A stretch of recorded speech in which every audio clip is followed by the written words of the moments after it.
Gold is money, everything else is credit. JP Morgan. We live in a world of fiat currencies, where money is not backed by anything, and it's under the control of governments that can create money anytime they want. People have to rely on the goodwill and competence of governments to manage the money supply, and this system is prone to inflation and sanctions. Inflation is something you should be concerned about because it leads to the devaluation of the currencies you hold. Whether it's the US dollar, the British pound, or the euro, the purchasing power of fiat currencies get destroyed over time. And this is because fiat currencies don't have inherent value.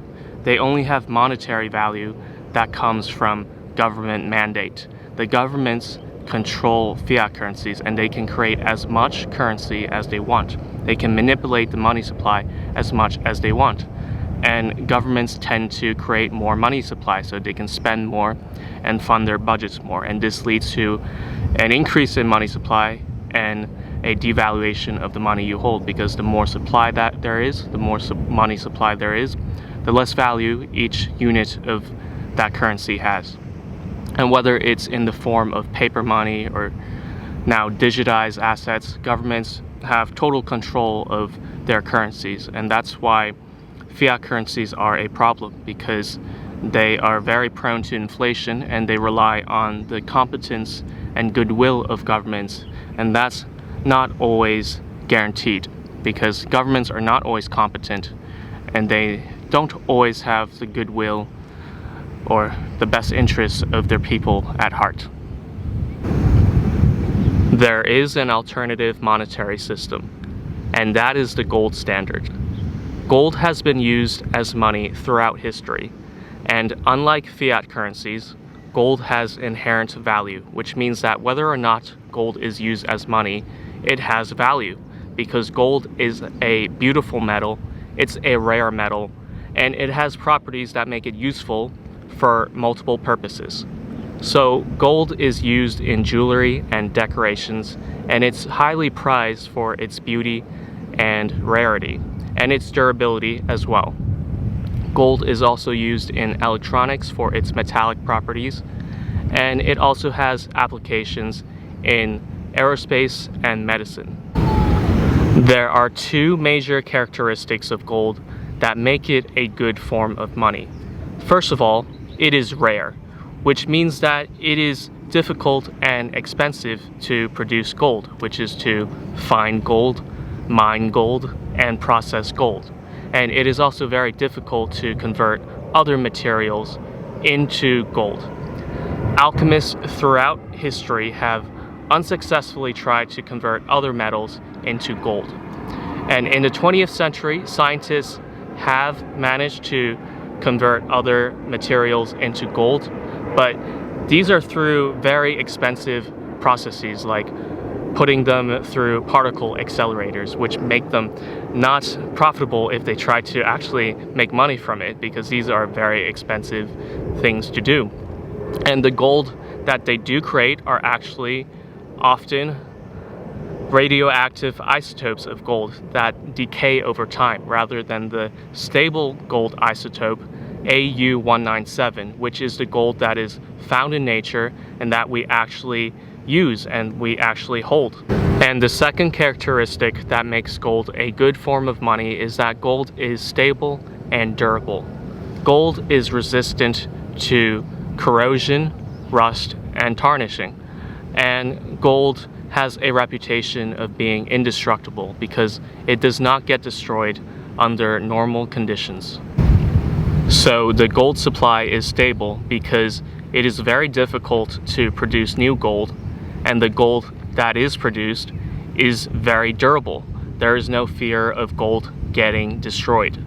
So when you use gold as money, you would have a very stable and reliable money supply that is inherently resistant to inflation, which would conserve the value of your money over time. Gold is a better form of money than other precious metals like silver and platinum. Silver is much more common than gold, and it's much easier and less expensive to find, mine, and bring silver to the market than it is to do so for gold. Silver is also less durable than gold because silver corrodes and tarnishes.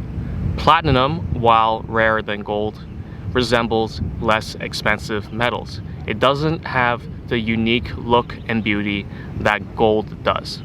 And that is why throughout history, gold was used as money much more than platinum, because platinum just doesn't have that unique look, that unique beauty. To summarize why gold is a good form of money, gold is inherently valuable. Gold has a stable supply, and gold is durable. It lasts. There's no fear of gold being destroyed. Now let's talk about the gold standard. So we know that gold is a good form of money, but gold has a lot of value per weight. So in the past, people used silver for smaller transactions. And then paper money developed, and people started using paper money backed by gold. And this paper money became currency backed by gold. There were fixed exchange rates between these currencies and gold, and this developed into the gold standard, which is a monetary standard where the currency is linked to gold. The currency is backed by gold, and each unit of the currency is linked and represents a fixed amount of gold. You could exchange one unit of that currency for a fixed amount of gold and vice versa. So let's compare gold to fiat currencies. Gold has inherent value, while fiat currencies do not. The gold supply is stable and resistant to inflation, while fiat currencies do not have a stable supply and are not resistant to inflation. People who hold gold retain the value of their gold over time, while people who hold fiat currencies experience the devaluation of their currencies over time through inflation. The supply of gold is determined by the market, while the supply of fiat currencies are controlled by governments. The gold standard takes advantage of all these advantages of gold, and that is why the gold standard is a superior monetary system compared to fiat currencies. But there are flaws to the gold standard, because people could use the currency, whether it's in the form of paper money or coins, to make economic transactions. People did not have to actually use physical gold to make economic transactions, and a lot of people did not. And this led to the centralization of gold into bank deposits, which allowed governments to create more currency than they had the gold to back, because a lot of people were not actually using physical gold. And this made the economy vulnerable to gold runs, because there were a lot more currency than there were gold to back that currency. And this also made it easy to abolish the gold standard, which a lot of governments did in World War I. So I'm not really advocating for the gold standard, although I think that would be an improvement compared to fiat currencies. What I do think is a better monetary system would be to just have gold as money, and that would stop the government from creating money out of thin air. Of course, you can still have things like fractional reserve banking, which could inflate the money supply, but that happens with fiat currencies. It can also happen with currencies under the gold standard, and it's more of a banking issue. I won't get into too much detail about fractional reserve banking in this video because I want to focus on talking about gold and the gold standard, but I could potentially talk about fractional reserve banking in more detail in another video. So in conclusion, if you want to have money that has inherent value, if you want to have money that is not under the complete control of the government, if you want to have a stable and reliable money supply, and if you want to have an economy focused on real productive activity rather than financial manipulation, then gold would be a great choice. I hope you enjoyed my video. If you did, please like my video, comment your thoughts, and subscribe to my channel. I'll see you in the next video.